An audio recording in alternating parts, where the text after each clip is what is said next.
ব্যাংকাররা প্রতিনিয়ত আপনাকে ঠকাচ্ছে কিংবা আপনার সঙ্গে প্রতারণা করছে।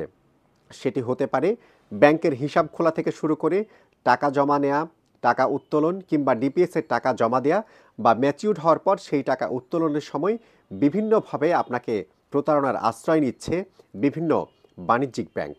আপনি যখন ব্যাংকে হিসাব খুলতে যাবেন তখন ব্যাংকের এজেন্টরা কিংবা ব্যাংকাররা আপনাকে ১০০ টাকা বা ২০০ টাকা মিনিমাম ব্যালেন্স দিয়েই আপনাকে অ্যাকাউন্ট খোলার সুযোগ দেয়। কিন্তু সেই ব্যাংকাররাই আবার একটি সময় গেলে তাদের বোল পাল্টে ফেলে। আপনার হয়তো ধারণা আছে কিছু কিছু ব্যাংক তাদের গ্রাহক বাড়ানোর জন্য পাড়া মহল্লায় চেয়ার টেবিল পেতে ১০০ টাকা ন্যূনতম ব্যালেন্স দিয়ে অ্যাকাউন্ট খোলার সুযোগ করে দিয়েছিল এবং এখনও অনেক সময় সেই কাজটি তারা করে যাচ্ছে। তবে তারাই আবার একটা নির্দিষ্ট সময় পরে গ্রাহককে জানায় তাদের ব্যাংক থেকে টাকা তুলতে হলে ন্যূনতম ব্যালেন্স ২০০০ টাকা রাখতে হবে, অর্থাৎ ২০০০ টাকার বেশি টাকা না থাকলে ব্যাংক থেকে টাকা তোলা যাবে না। এটি কি এক ধরনের গ্রাহকের সঙ্গে প্রতারণা নয়? অর্থাৎ ব্যাংক এইভাবে গ্রাহকের সঙ্গে প্রতারণা করছে। এবার আসি এটিএম বুথে টাকা তোলার সময়।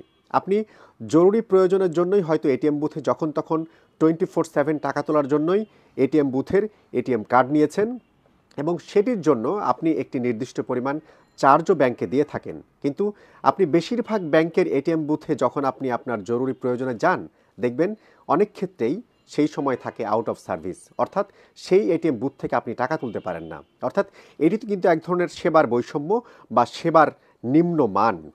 আবার বিশেষ করে যখন বিভিন্ন উৎসব পার্বণ আসে কিংবা ঈদের সময়, বিভিন্ন ছুটির সময় আপনি এটিএম বুথে বেশিরভাগ সময়ই টাকা পান না। এটিও কিন্তু এক ধরনের প্রতারণা। আবার কোনো কোনো ব্যাংক তার এটিএম বুথ থেকে ১০০ টাকা তুলতে পারবেন এমন শর্ত দিয়ে আপনার এটিএম বুথের গ্রাহক বানিয়েছিল। কিন্তু আপনি মনে করুন তো শেষ কবে এটিএম বুথ থেকে ১০০ টাকা দিয়ে বা ১০০ টাকার নোট তুলতে পেরেছেন?